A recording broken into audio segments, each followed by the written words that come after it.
नमस्कार, मैं नेहा स्वागत करती हूँ आपका न्यूज़ रांची मेल में। जहाँ शीतकालीन सत्र विधानसभा में चल रहा है, वहीं शीतकालीन सत्र का आज आखिरी दिन है, जहाँ पे बीजेपी विधायकों द्वारा बाहर बैठकर धरने प्रदर्शन पर बैठे हुए थे, अपनी आवाज़ों को बुलंद कर थे। लेकिन वहीं इसमें से 3 ऐसे विधायक थे जिनको सदन से निलंबित कर दिया गया। वहीं हमारे साथ एक ही विधायक मौजूद है जिनका नाम भानु प्रताप शाही है। सर, क्या कुछ कहेंगे? सदन से आप लोग 3 विधायक को निलंबित कर दिया गया, सर क्या कुछ कहेंगे इस पर? देखिए, ये बहुत ही दुर्भाग्यपूर्ण निर्णय हमारे विधानसभा अध्यक्ष जी ने लिया है।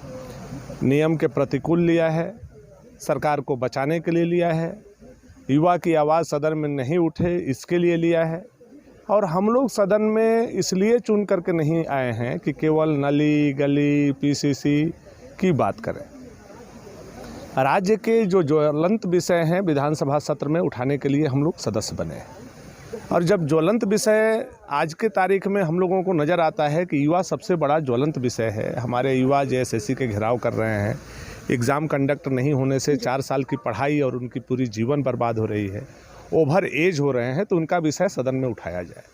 और कार्यस्थगन से यही विषय हम लोगों ने उठाया था और इस विषय पर खफा होकर के स्पीकर ने हम लोगों को निलंबित किया। अब ऐसा स्थिति हो गई है कि जिस युवा को ठग करके हेमंत सोरेन सरकार बनी, उस युवा के आवाज़ से उनकी स्थिति ऐसी हो गई है जैसे कोई जो पागल बैल होता है वह लाल कपड़ा देख करके दौड़ता है या दौड़ाता है, उसी तरह से अगर युवा का बात होता है तो हेमंत सोरेन दौड़ने लगते हैं या दौड़ाने लगते हैं।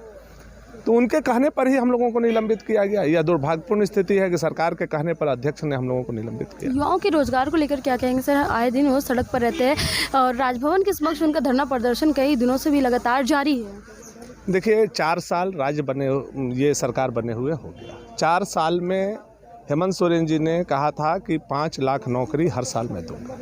उस हिसाब से 20 लाख नौकरी इनको देना था। फिर बोलते हैं 2 साल कोविड में चला गया। मैं ये भी मान लेता हूँ, 2 साल बचा। 2 साल में 10 लाख लोगों को नौकरी देना चाहिए था। दिया कितना इन्होंने? मात्र 399 नियुक्तियाँ ही अब तक पूरे 4 साल के दरमियान हुई। कहाँ 10 लाख लोगों को, नौजवानों को नौकरी देने का बात था, कहाँ 399 लोगों को आपने दिया है। युवाओं में जो आक्रोश है वो चरम पर है और इसलिए युवा आज आंदोलन कर रहे हैं, सड़कों पर हैं। और मुख्य विपक्षी पार्टी होने के चलते हम लोगों का दायित्व है युवा के साथ खड़ा रहना, जो हम लोग हैं। जी सर, मांडर विधायक शिल्पी नेहा तिर्की का कहना है कि जो शीतकालीन सत्र चल रहा है विपक्ष के हंगामे के भेंट चढ़ गया है अभी। भाई, हम क्यों सदन में आए हैं? युवा की बात रखने के लिए आए हैं, बेरोजगारी बेकारी की बात रखने आए हैं, भ्रष्टाचार का बात रखने आए हैं। अब आप इसको बोलते हैं कि हंगामा का भेंट चढ़ गया, तो केवल हम ट्रांसफार्मर बदल दीजिए, फलाना नली बना दीजिए, सफाई कर्मी बहाल कर दीजिए, इसके लिए थोड़े ही विधानसभा में चुन करके आए। वही बात तो मैं शुरू से कह रहा हूँ कि हम लोग जिस विषय के लिए चुन करके आए हैं वो लड़ाई हम लोग लड़ेंगे।